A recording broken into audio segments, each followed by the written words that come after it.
Félicitations, t'es le milliardième youtubeur à être sponsorisé par un VPN. PureVPN, mais ça compte. PureVPN est un logiciel qui permet de maquiller votre adresse IP, ce qui sert principalement de protection contre le hacking ou le téléchargement, mais surtout permet d'accéder à des sites indisponibles en France, comme la version américaine de Netflix, où la grille de programme est bien plus riche. Enfin, je vais pouvoir voir Mystery Science Theater 3000.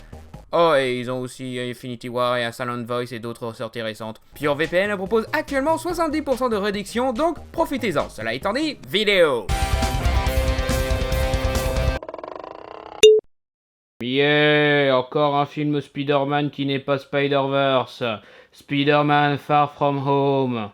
Parce que même le titre a décidé de me faire chier. Film qui déjà pue beaucoup rien que pour avoir repris la même équipe de Yes Man sans ambition que le précédent bousin du Spider-Man version MCU. Pourquoi s'améliorer quand notre fainéantise pète le box-office quand même, hein? Mais en plus, on a omis ce qui restait du développement de cette version de l'homme araignée, car après tout le truc où Iron Man lui disait de ne pas être comme lui, mais d'être meilleur, on a un film qui l'encourage à être le nouveau Iron Man. On détruit encore plus tout l'intérêt de la fin où Peter renonce au costume Iron Spider qui était censé illustrer la maturité de Peter qui arrête de s'enfermer dans le modèle de son mentor, mais ça je blâme plus Infinity War. On enlève la dernière spécificité de Spider-Man qu'on n'avait pas encore saboté, à savoir la ville, comme ça tu peux être sûr qu'il n'y aura pas de voltige du tout. Et d'ailleurs, une suite sur les vacances du héros autour du monde, c'est une spécificité des films Disney Channel, mais en plus, il adapte à de mes méchants préférés joués par un excellent acteur qui sera sûrement gâché et qui ne porte jamais son célèbre casque. Sérieux, vous êtes con ou quoi? On dirait qu'on a mis la tête de Nathan Drake sur une armure de Destiny, là. Le bocal est la raison pour laquelle il a un costume aussi gros. Ça rend sa tête que plus petite et le rend encore plus Power Rangers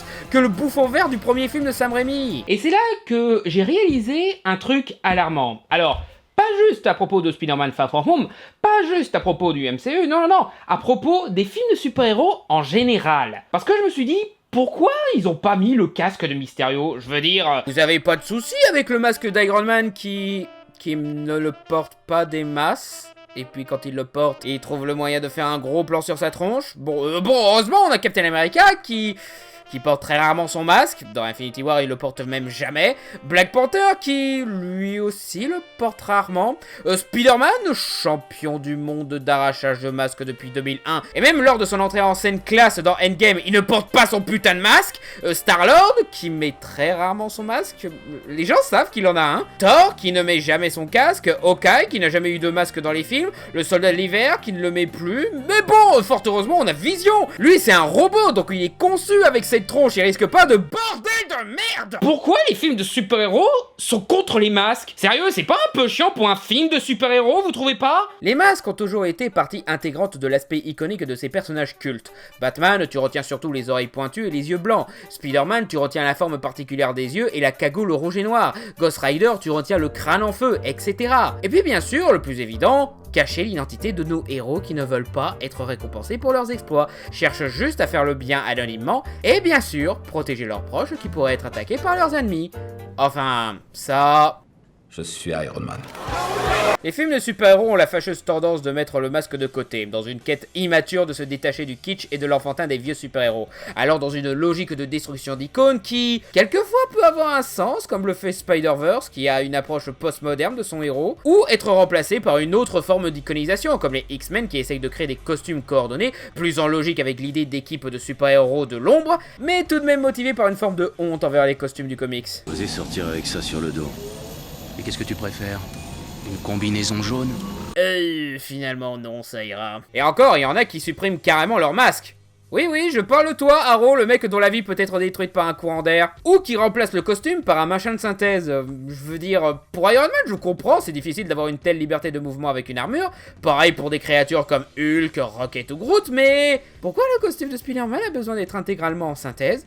Il est en tissu, le machin, on peut créer du vrai tissu, vous savez. Pourquoi Black Panther, qui avait un vrai costume dans Civil War, doit en avoir un intégralement en synthèse, lui aussi? Pour ne pas s'embêter avec les scènes où il enlève son masque? Oh, des méchants m'attaquent, attendez, il faut que je mette mon casque. Je veux dire, dans les séquences d'action, je veux bien qu'il soit en synthèse, mais quand il est juste en train de discuter, de rester fixe de façon menaçante ou quoi, c'est quoi l'intérêt? Pourtant, on a prouvé depuis longtemps que ces costumes sont faisables. Les deux précédentes versions cinématographiques de Spidey avaient maîtrisé la technologie de la couture. C'est quoi l'excuse du MCU?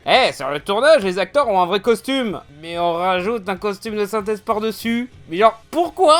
Il y a même des capteurs sur le costume de Black Panther. Je veux dire, à ce stade, donnez-lui directement un costume de performance capture, quoi. Mais qu'ils qu'ils aient le costume ou pas, pourquoi on a si peu de moments où le super-héros porte son masque? La réponse la plus probable et qui démontre un certain blocage au niveau des histoires de super-héros, c'est que un super-héros qui porte son masque, c'est le statu quo. Toute bonne histoire qui mérite d'être racontée se base sur une rupture du statu quo. Donc la vie du super-héros doit être chamboulée. Et donc ça veut dire beaucoup de développement de sa vie quand il ne porte pas le masque. Beaucoup ont critiqué The Dark Knight Rises pour n'avoir finalement pas beaucoup de scènes où Batman porte le costume de Batman, sauf que cette critique passe à côté du concept même du film. Batman doit se reconstruire, et donc il doit démontrer qu'il n'a pas besoin du costume pour être Batman, donc ça amène forcément à très peu de scènes en costume. Parce que ouais, les films de super-héros ont généralement 3 histoires qui se répètent régulièrement. L'origin story, ce qui veut dire beaucoup de scènes où le héros se découvre et se construit le costume, l'histoire du renoncement où notre héros se débarrasse de ses super pouvoirs et au costume pour retrouver une vie normale, et l'histoire du héros vaincu où notre héros se retrouve sans pouvoir et au costume dans une situation problématique qu'il va devoir surmonter sans eux. Il y a des exceptions bien sûr, mais on retrouve souvent les thématiques régulières d'une trilogie super-héroïque, l'origine, le doute et l'accomplissement ultime. Si on faisait une histoire uniquement sur un super-héros qui fait son boulot de super-héros, ce serait très compliqué à rendre intéressant. Mais pas impossible, suffit de voir les Batman de Burton. Même le premier expédie son origin story en flashback. Non, et puis à ce compte-là, faire perdre au super-héros son masque, ça devient un petit peu une gimmick qui n'a plus d'impact à force. Je me souviens quand je regardais le dessin animé Batman, surtout le film Le Fantôme Masqué, à quel point j'étais choqué de voir Batman se retrouver sans son masque. Oh mon dieu, mais la situation est catastrophique. Il suffirait qu'il tourne la tête pour que sa vie soit complètement détruite. Vite, planque-toi, Bruce! Mais la raison de cet impact, c'est parce que il y avait un statu quo. Batman n'enlève pratiquement jamais son masque dans la série, donc on a l'habitude de cette protection. Je veux dire, même dans le désert, torse nu, avec tout le monde qui sait qu'il est Bruce Wayne, il porte le masque, pour dire. Et surtout, parce qu'on a mis l'accent sur l'importance de l'identité secrète. Mais en comparaison, dans Batman v Superman, où c'est très facile de connaître son identité apparemment, bah il n'y a plus d'impact quand son visage se révèle. Et pourtant, là il le garde le masque et il a une identité secrète. Ça va aussi pour Superman d'ailleurs, j'ai été plus choqué quand Lex découvre l'identité de Superman dans Lois et Clark grâce à l'accent sur l'importance de sa double identité et le statu quo, que dans Batman v Superman.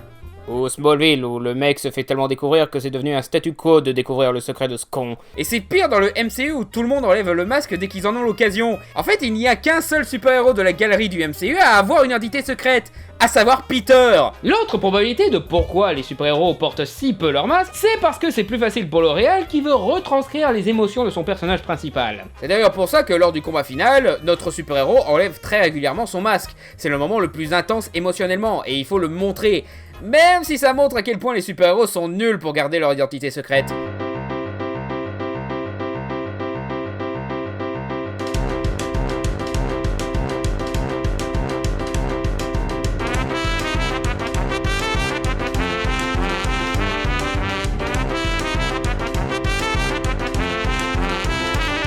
C'est à cause du masque qu'ils comprennent pas ce que je dis.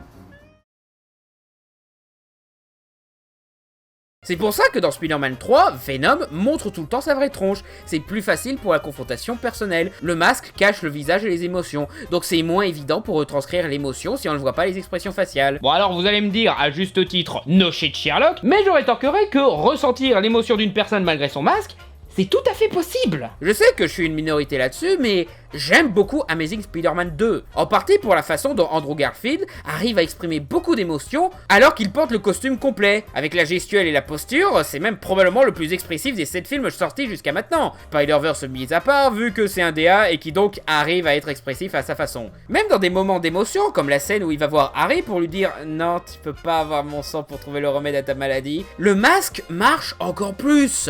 Car du coup, tu imagines ce que doit ressentir Peter sous ce masque. Là où Harry bloque sur les émotions de son interlocuteur et se sent délaissé, car il ne voit pas la peine que ça fait à notre héros de lui dire non. C'est un peu comme se faire plaquer par SMS, t'essayes de deviner les intentions de la personne qui t'écrit, mais tu sais pas quelle tronche elle fait en écrivant, si elle est peinée ou si elle se fout de ta gueule. Pourquoi tu me rappelles pas Samantha? Dis-moi-le moi enfin! Même le combat final, un combat final de Spider-Man où il enlève pas son masque, vous vous rendez compte que c'est jamais arrivé dans aucun film Spider-Man live? Quand il tente de sauver Gwen, tu peux deviner à travers le tissu son visage paniqué, nerveux et triste. Certes, il enlève le masque quand il voit son cadavre, mais ça ne change pas le fait qu'il a pu tenir toute une scène en suggérant ses émotions et ça marchait. Ou, un de mes films préférés, Je suis décidément pas bonsaï. V pour Vendetta. Le personnage de V n'enlève jamais son masque de tout le film. Enfin, si, il l'enlève, mais on ne voit jamais son visage. Tout ce qu'on a, c'est une ombre et ce masque souriant. Et le personnage en devient fascinant, car tu peux presque sentir ses expressions faciales quand il est surpris, intrigué, quand il a le dessus, quand il est amusé, quand Evie lui découvre qu'il ment, quand il fait face à la colère de cette dernière, quand elle lui avoue son amour pour lui, quand il fait une confidence. Ça peut être une façon beaucoup plus pure d'illustrer les émotions. Et surtout, ça demande beaucoup de travail d'acteur. Là, tu ne montres pas une émotion par le visage, mais par la voix, par un mouvement de tête subtil, par la façon de te tenir, de bouger et même d'être filmé. Mais pas seulement dans les films de super-héros, je veux dire. Regardez Star Wars. La scène où Vador voit son fils se faire griller par l'empereur, c'est une de mes scènes préférées de toute la saga, justement parce que tu décryptes les émotions de Vador. Tu es fasciné par ce qu'il se passe derrière ce masque, que ce soit quand tu découvres le film ou quand tu le revois. Enfin, ça, Lucas l'a pas compris car il s'est permis de gâcher la pureté de la scène en collant un... Merci encore, Lucas, de prouver que tu ne comprends pas la qualité de la licence que tu as créée. Donc ouais, réussir à exprimer des émotions sans montrer le visage, ça demande surtout de l'astuce et du savoir-faire. Et même des séries télé en sont capables, genre Person of Interest qui a réussi à retranscrire une émotion de panique et de tristesse sur un personnage sans visage, sans voix et sans corps. Mais bon, il est vrai que c'est plus facile le langage universel des expressions faciales. Les vraies émotions transcendent le langage, Jerry. Pas besoin de comprendre les mots pour comprendre la douleur.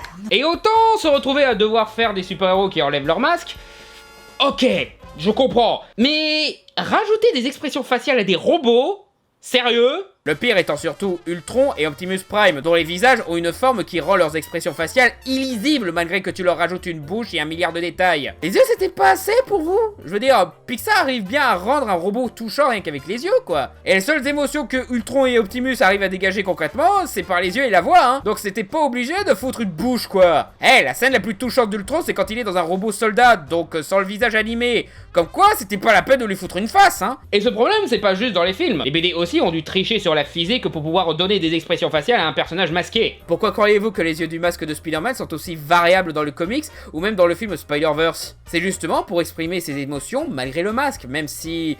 le tissu bouge tout seul?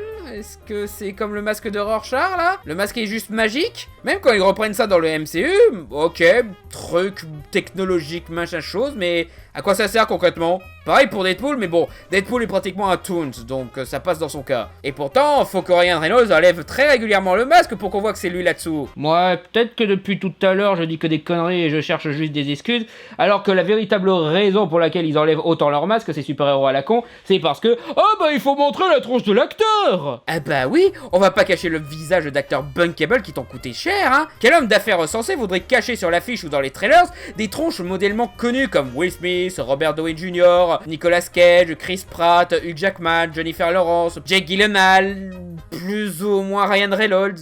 Est-ce qu'il était bankable avant Deadpool, lui? En tout cas, il aurait pu être plus défiguré que juste avoir de l'herpès, quoi. Tu crois que Ryan Reynolds en est arrivé là grâce à ses prouesses de comédien? Et même quand tu n'es pas une grosse pointure niveau acting, tu demandes à ton agent d'assurer qu'on mette en avant ton vrai visage. Comment veux-tu qu'on sache qui t'es si tu montres jamais ton vrai visage? Quand t'es connu, ta tronche devient un argument de vente pour un produit. C'est une opportunité de carrière. Je veux dire, c'est pas Hugo Weaving ou Doug Jones qui vont faire la pub de Nespresso en se planquant derrière un masque Anonymous.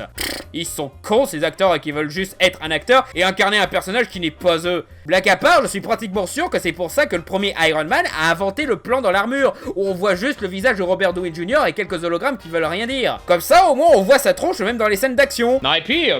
c'est con comme raison. C'est juste pour l'ego et le pragmatisme qu'il faut en sorte de montrer tout le temps leur visage. Surtout les affiches où ça devrait être l'endroit où on verrait le costume complet. Surtout quand t'as des acteurs talentueux qui, eux, gardent le masque tout le long. Genre, comme je l'ai dit, Hugo Weaving dans V pour Vendetta et... une bonne moitié de Captain America, mais bon, ça va avec le personnage de porter un masque humain, donc... Ron Perlman et Doug Jones, qui sont toujours en costume complet dans les deux films Hellboy, Liam Neeson dans Darkman, Alan Cumming dans X-Men 2, Peter Weller en Robocop qui porte le casque 80% du temps au point de se ruiner la santé, même dans Star Wars avec Vador et Kylo Ren dans le set, qui portent presque tout le temps un masque et doivent exprimer autrement leurs émotions, avec d'excellents résultats.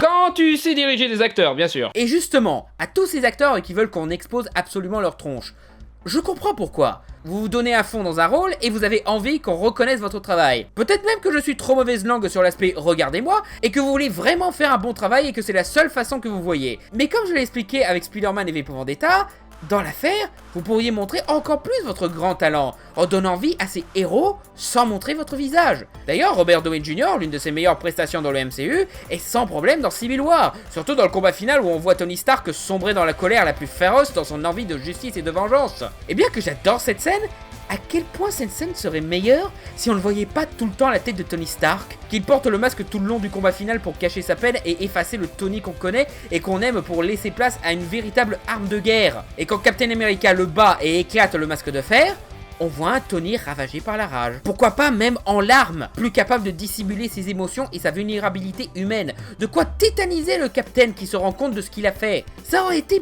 beaucoup plus puissant émotionnellement, je pense. Et pourtant, la scène a déjà un gros bagage émotionnel. Au théâtre, il y a un concept qui s'appelle le masque de verre, qui a donné un chouette manga qui est la base de l'anime Laura la passion du théâtre. Oui, celui où une nana se casse la gueule dans les escaliers pour tester son jeu d'actrice. Bref, concept qui dit que même si on voit son vrai visage, un acteur porte toujours un masque qui fabrique des émotions qui ne sont pas les siennes. Et à la fin, on ne voit plus l'acteur, on ne connaît même plus son nom, on voit juste le personnage jusqu'au moment où on baisse le rideau. Le masque est un exercice d'acting dont on peut apprendre énormément. Donc, pourquoi négliger les masques opaques? Ne négligez pas le masque. Embrassez-le. Les nordistes l'ont attendu pendant tout le printemps, le soleil est enfin là, et il va faire grimper le mercure à plus de 34 degrés cette semaine. Bon, c'est vrai qu'on n'est pas habitué à ça. Vous voulez me rencontrer en vrai? Eh bien venez à la Japan Expo du 4 au 7 juillet au Parc des Expositions de Paris-Nord Villepinte. Je serai au Hall 4 au stand B035 avec l'Ermite Moderne, le groupe Starry Sky, Samsodo, Mad Dog et Lunatic. Concerts, animations comme des Fermés la Live, dédicaces et goodies comme des t-shirts, badges et posters. Venez nombreux, venez cosplayer et au plaisir de vous y voir. Merci d'avoir regardé cette vidéo, n'hésitez pas à liker, partager, commenter et vous abonner. Et si vous voulez soutenir l'élaboration et l'amélioration de mes vidéos, vous pouvez déposer un don sur mon Tipeee ou participer gratuitement à mon Utip, lien dans la description. Merci encore pour votre soutien et à bientôt sur Fermez-la.